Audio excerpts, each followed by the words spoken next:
Hey, how y'all doing out there? My name is Ivan the Great, Grammy Bound.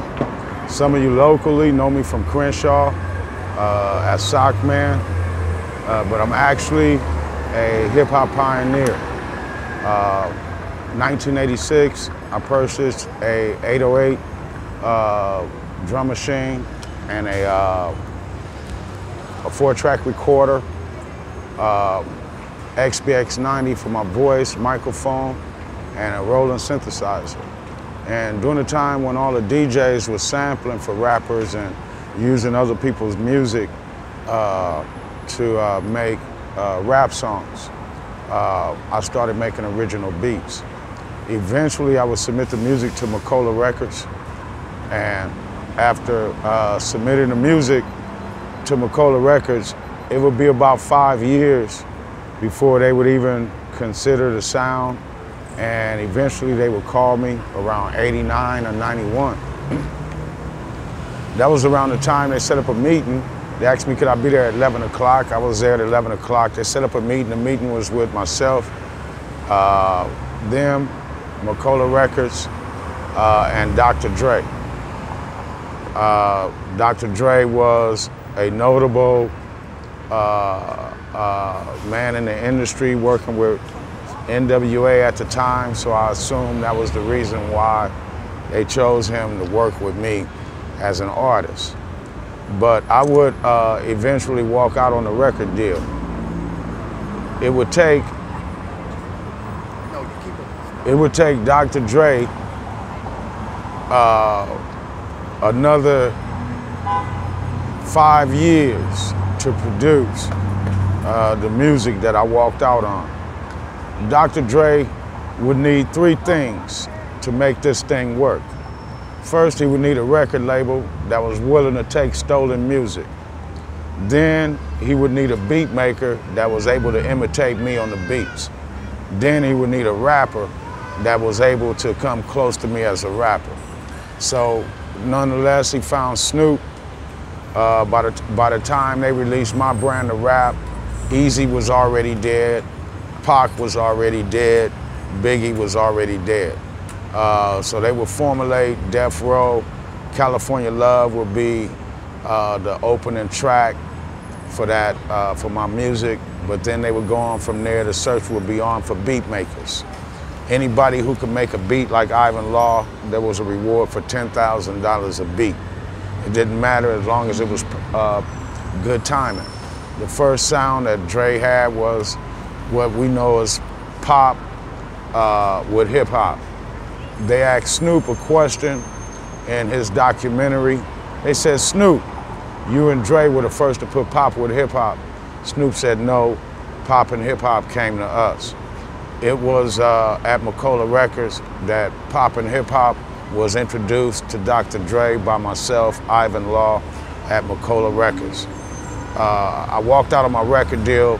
Dr. Dre would take my music, and the modern music industry now is built on the foundation of my 1986 demo, which is available online, Spotify, iTunes, Audio, any of your favorite retailers. I am Ivan the Great. My bio is now being considered for a Lifetime Achievement Award by the Recording Academy of Arts. The requirement to receive a Lifetime Achievement Award from the Recording Academy of Arts is that you must make a major contribution to the recording industry in order to be considered. My major contribution is beat maker. I am the first beat maker in hip hop history. But now we are in the age of DJ music. Music is different than what it used to be. One of the reasons that it's different is because DJs are making it. And I want to say to all you DJs out there, you need to get back to spinning records. Leave making music and making records to real musicians. People who know how to put the feel in music. People who know how to put the groove in music. People who know how to put the funk in music. We're tired of hearing the same old stolen beat over and over and over and over again, rehashed with new one-finger Java on top of it. We need real musicians back in the studio. I'm Ivan the Great, Grammy Bound. I'm calling real musicians to action. Start back making music. The age of the DJ is over. It's time for real musicians to put the funk back in music. Ivan the Great, Grammy Bound. See you at the Grammys, February 8th, 2015. In my opinion, they're getting ready to make a movie about NWA. And may Easy rest in peace. He's an idol of mine. May he rest in peace. But NWA glorified violence. And when I walked out on my record deal, my music had a lot more substance. But when I walked out on my record deal, it made it easy for gangster rap. They didn't have much to say. They said what they knew. They talked about what they knew. They was in the hood, born in the hood, and they knew hood.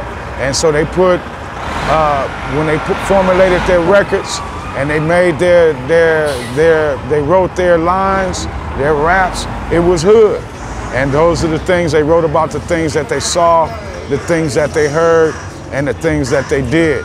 I'm a different kind of writer. You know, I don't write much about hood stuff, but when I walked out on my record deal, it opened up a door for artists and who didn't really have the ability and the talent to get a record deal. It opened the door for guys like Too Short. As long as you had a hot beat, you could say bitch, and you went platinum. As long as you had a hot beat, you could come out rapping like the big dog, Snoop, 1 to the 2 to the 3 to the 4. I personally think that Snoop could have just said 1, 2, buckle my shoe, 3, 4, shut the door, 5, 6, pick up sticks. But as long as you had a good beat in the early days of hip hop, it didn't matter what you said. As long as the beat was good, you got signed. Don't you think that's going on right now too? Right now today, we're in the age of stolen beats, DJs making music, not real musicians, and certainly more than likely not real artists. I look at, if you take a look at the music that we made back in the day, Luther Vandross did all the slow songs back in the day. Now, today, I think personally that Lil Wayne thinks he's Luther Vandross. Every song he does is slow. I mean, it's pathetic. Rap music is so slow.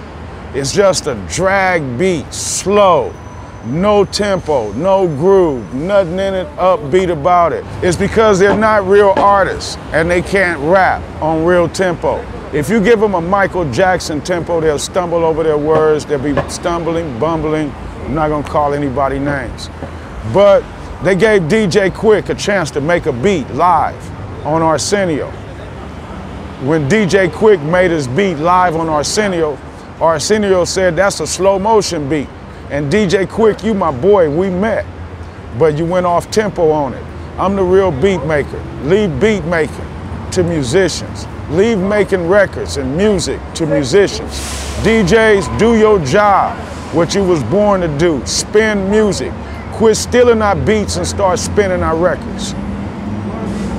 That's nice, that's nice. Give a little shout out, let people know who you are, where they can contact you, and we wrap this up. I'm Ivan the Great, Grammy Bound. If you want to get in my studio and record, you come to my studio and record. I charge you $50 an hour, but everything that is recorded will be released to iTunes worldwide. I have my own record label now. I have worldwide distribution.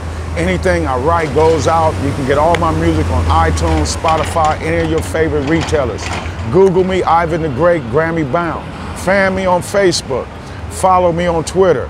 Connect with me on LinkedIn. Let's get this done. Let's let the world know that we're listening to imitation music. It's time for authentic music to shine. Imitation music, out the door. Authentic music will shine. Let's get it cracking.